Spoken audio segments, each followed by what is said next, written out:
Welcome back to Cloud and Fire. I am your host, Jamie Crumley.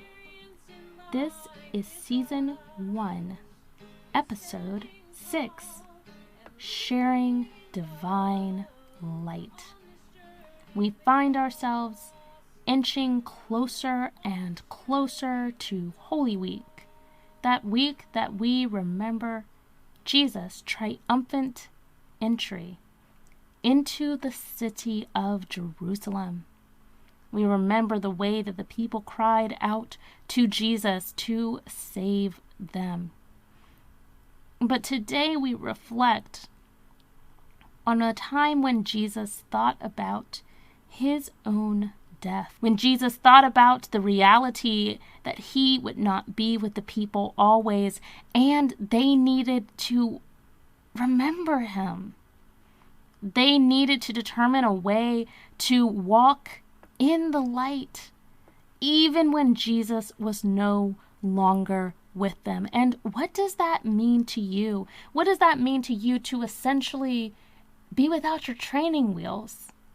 It's time for us to figure out for ourselves, what does it mean for us to walk in the light? And today, my guest and I are really going to be reflecting on that from the idea of Baptist faith freedom. What does it mean for us to be able to freely believe what we believe, to have freedom of conscience, to live and believe in the ways that we see fit? What does it mean that we have to be the light for each other? What does it mean that we are feeling around in the dark, trying to determine our way forward? What does that mean to you? I invite you to consider those questions as you listen to today's episode. And without further ado, let's get into the conversation for today. I will begin today with a few words of reflection from the Gospel of John, chapter 12. I'm going to read verses 35 through 36. Jesus said to them, "The light is with you a little longer. Walk while you have the light, so that the darkness may not overtake you. If you walk in the darkness, you do not know where you are going. While you have the light, believe in the light, so that you may become children of the light." Listeners, my guest today is Jennifer Hawks. Jennifer is a native of Germantown, Tennessee, and she is the Associate General Counsel at the Baptist Joint Committee, which is for Religious Liberty. She provides legal analysis on church-state issues that arise before Congress, the courts, and administrative agencies. She also assists in education efforts and responds to pastors and other constituents who have questions about church-state matters. Before she came to BJC, she was the Director of Advocacy and Outreach Services for the Family Abuse Center in Waco, Texas, where she conducted a legal clinic and led educational programs. She also worked for 2 judges in the state of Mississippi and served as a staff attorney in the Mississippi Department of Human Services. She also served in both paid and volunteered positions in Tennessee, Mississippi, and Texas. She's a graduate of the Mississippi College and the University of Mississippi School of Law. Her Master of Divinity degree is from the George W. Truett Theological Seminary, which is at Baylor University. She's also a member of the U.S. Supreme Court, Texas and Mississippi bars, and she was ordained to gospel ministry by the McLean Baptist Church, which is in McLean, Virginia, which is one of the best states in the country. So, Jennifer, I'm so glad that you are here with us, and that you're joining us during this series in which we are considering what it means for us to walk in God's steadfast love, which has been something that I think is so difficult for so many of us, especially in these past 12 months, where we all have experienced so much grief because of the coronavirus pandemic. And yet I think there's so much hope, even in this passage that we read today, while Jesus is telling his disciples that he'll only be with them in person for a little while longer, but he reminds them to walk in the light. So as a person of faith and also as a person who does legal work, when you listen to that passage from the Gospel of John, what comes to mind for you?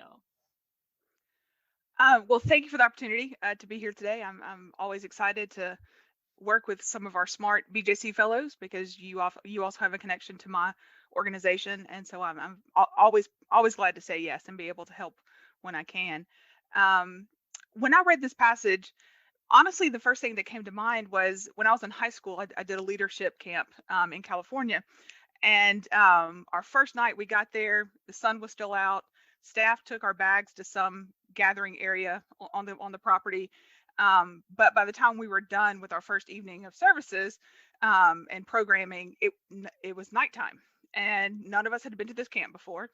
And the staff told us how to get to our bags, and then how to get from where our bags were to where the cabins were. But none of us had ever been there before, so none of us had any idea where we were going. Some of us had flashlights in our backpacks that we had brought in with us. And so the visual that really stuck out from that first night of the leadership camp was we all gathered around the flashlights. Whoever had a flashlight suddenly became very popular and had multiple people around them, because the flashlight could illuminate the path for multiple people. And so when I read that, it really just kind of stuck as a visual of, oh, this is what lighting the path means. This is when you are walking in darkness, especially if you're in a new place, you really don't know where you're going. And so that's just I love when Jesus talks about light and path and darkness, because I always have that very strong visual of, and I don't even remember if I had a flashlight. I don't remember if I was one that people gathered around, or if I was one of the ones gathering around someone else. But it was an incredible experience of us learning how to work together and how to walk together in the light that we have in front of us, even though it's a very physical example of a spiritual truth. Definitely. And I can really relate to that. I remember when I went to grad school in Connecticut, when I would drive up from my parents' house in Virginia back up to New Haven. And I would go, I think it's like right past BWI. And, there's that straight path and it's like woods on both sides. And if you go up there, the time of day that I like to go, because I didn't want to hit traffic in New York City. So I would go at 4:30, 5 o'clock in the morning, and it would be pitch black when I got to Mm-hmm. that road, and you needed the other cars there, and you needed to kind of share light because it was so dark. And so I Mm-hmm. just love that image that you're creating for us of these young people realizing the only way that we're going to get to our bags and to the cabin and stay safe is if we travel together. We have to light the way for each other. And I really think that's a profound message of hope for us right now. So thank you so much for sharing that image. As I'm thinking about your work with the BJC and that image of lighting our path forward, how does that resonate with you, especially doing the kind of work that you do in the legal field? It's a great question. At BJC, we work to defend and extend faith freedom for all. And so we think it's a historic American principle that everyone should have the ability to practice their faith. It's unfortunately a principle, like many American principles, that we haven't always lived into as a society. We haven't always fully experienced it. And so BJC is one of the organizations in Washington D.C. that is fighting to ensure that everyone has the rights that we have as Christians, as the dominant cultural religious group, to worship and express our faith. And even in modern times, it's not something that all of our neighbors share. Within the last couple of years, synagogues on both the East and West Coast have been attacked because they were Jewish houses of worship. It, their Jewish identity wasn't incidental to the attack that occurred. And so it's important for us to be able to stand up that even today in America, there are people who do not have physical safety to express their religious views and their religious beliefs. And so I love that I get to be a part of this work. It's one of our historic Baptist principles. For over 400 years, Baptists have said that everyone should have this freedom. In part because if I don't have the ability to say no to something, then any yes I give is meaningless. So if everyone has to be Christian, it doesn't matter that you tell me that you're a Christian, because you don't have a choice to not be one. And so Baptists very early on fought for religious freedom, not only because we were being oppressed and we did not want to go to jail and be beaten and whipped and all the other punishments that our early Baptist preachers endured, but we wanted everyone to be able to have this freedom. So I love we work on briefs to the Supreme Court. We work on legislation with Congress. We work with administrative agencies. And I just love that we work across the aisle. We work across the theological spectrum. We work with Christians, non-Christians. We work with religious communities, the non-religious community, because it is this American ideal that we share together, that everyone should have this ability, and each generation is living more and more into what that looks like on a practical basis. I'd love to talk to you a little bit more. What that brought to mind for me is I know that you're a Baptist. I know that you are from Tennessee. Is that right? Yes. And so how does this fit into the kind of background that you came from? Did you come from more of a conservative background, or is this always been part of what it means to you to be Baptist, even when you were growing up? I came from a conservative Baptist tradition. But in my church, I was taught that God loved everyone, and I believed my teachers that God loved everyone. And so the church I was a part of would not recognize my ordination, and that is their right. That is their theological belief. So it's not a church I could be a member of in the future. But I learned many lessons, and I am who I am today because of those lessons that I learned. um, I was also taught that there is one way to be Baptist, and then when I left home, I met a bunch of different Baptists, and that's one of the things I like most about BJC is that we are supported by several Baptist denominations. And so when our board meeting happens, we have Baptists from various denominations together, and they all agree that everyone should have religious freedom for all. That's the unifying principle.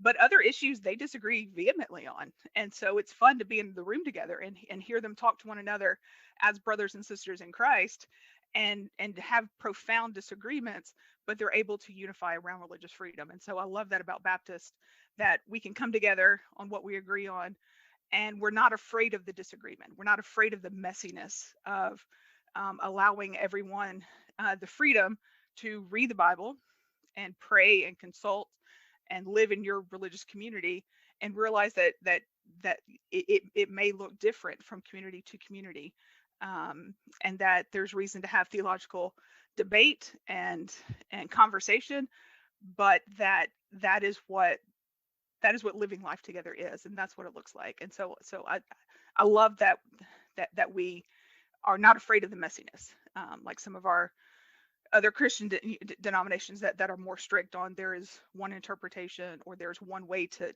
be Christian.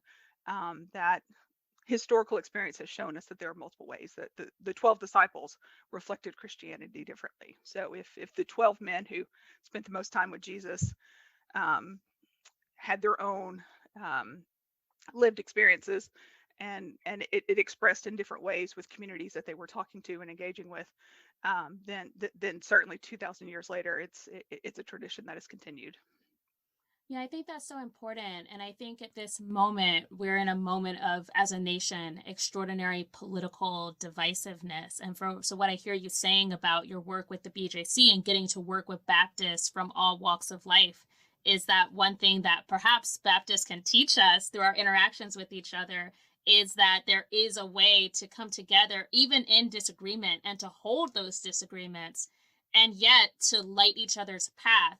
As that, going back to that story that you told earlier about you and your youth group, to light each other's path forward, even though we don't all completely agree on everything, to realize that Jesus is the light, and we have to figure out a way to follow that light, even in these times of darkness. I think that's really important. Yeah, and I mean it is one of the things I love about being Baptist, and I love reading Baptist theologians that I don't always agree with, because they always make me better. That they always make me think about something and refine something. And so I love being able to converse with them, and the iron sharpens iron from Proverbs.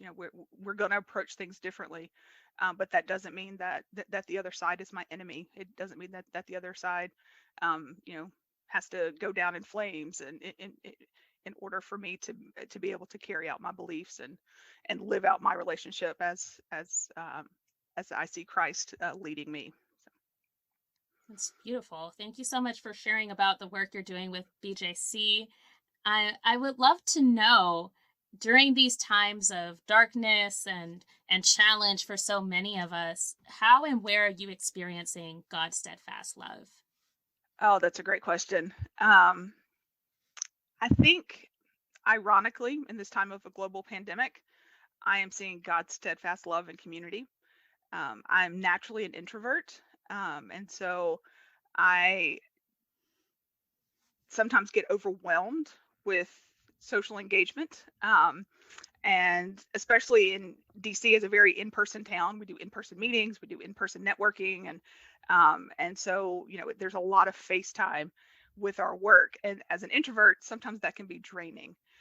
But in this time of pandemic, a group of friends of mine here in the DC area, before the pandemic, we got together maybe once a month. We'd meet up at a restaurant after work, for dinner, or to go to a movie or something else. But in this time of pandemic, we have been meeting weekly. And so we get together on Skype once a week and just kind of check in with each other to see how everyone's doing. And that has been very life-giving and affirming for me. I haven't always been able to participate, but I have seen them more now in the pandemic time than I did before, because our schedules were cleared. We're all working from home.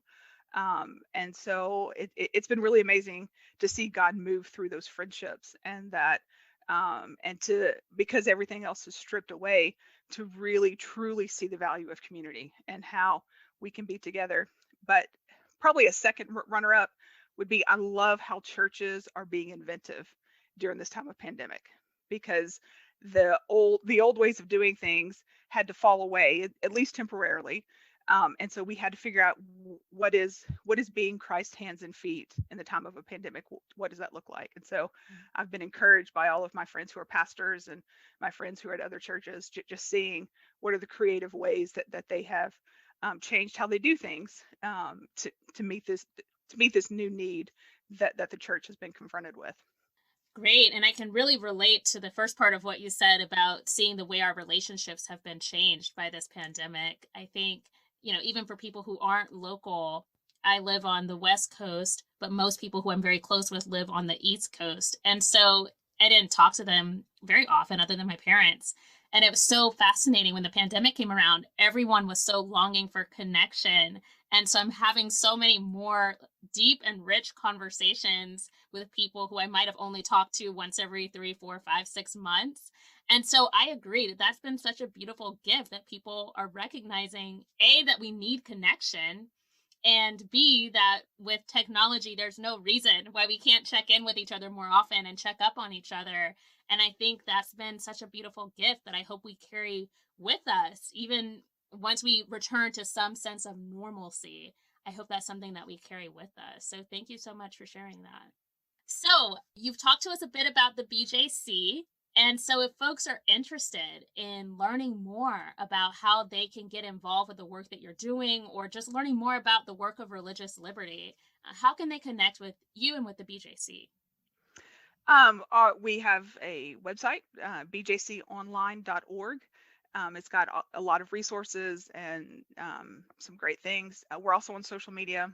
We're on all the platforms, so that's a great way to follow us and learn what's happening and stay up to date.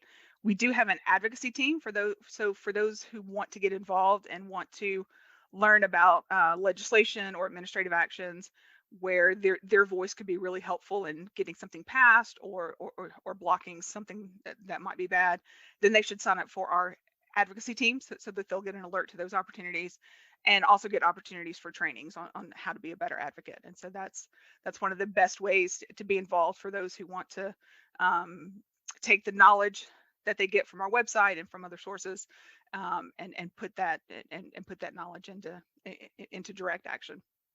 Great. And so I will link BJC's website and social media accounts when I post this podcast episode, so that people will know exactly how to find you all and how to connect with the great work that you're doing. And I know that you all also sometimes visit churches or maybe preach at churches. So can you talk more about that? Absolutely. Before the pandemic, we frequently traveled to various churches and would speak either Sunday school, preaching, some kind of small group activity. We also go to colleges and universities. We'll go to most anyone who is wanting to, to invite us. And we have a couple lecture series that rotate around. But even in this pandemic time, we have virtually gathered with churches. And so I'm leading a Sunday school next week for a church in Virginia that I'll do from my home, just like this. And so those opportunities still exist for however long this pandemic might last. But we are very much looking forward to the opportunity to be back in person with our churches and denominations who support us. And because there's nothing like that personal connection of, a lunch or a dinner or, just being able to shake someone's hand after a lecture. Definitely. So we will look forward to having those in person again. And for now, connecting with you all virtually and learning more about how we can support the work of religious liberty that's so important.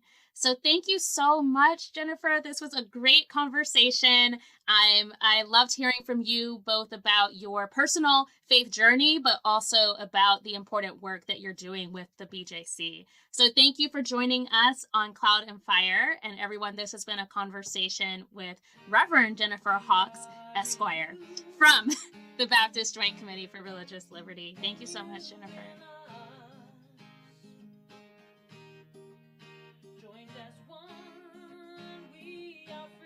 Thank you for listening to this episode of Cloud and Fire. You can find Cloud and Fire on Facebook and Instagram at Cloud and Fire Pod. We are a production of First Baptist Church in Beverly, Massachusetts. Our theme music is by the talented Rebecca Silva. Until next time, be well and get home safely.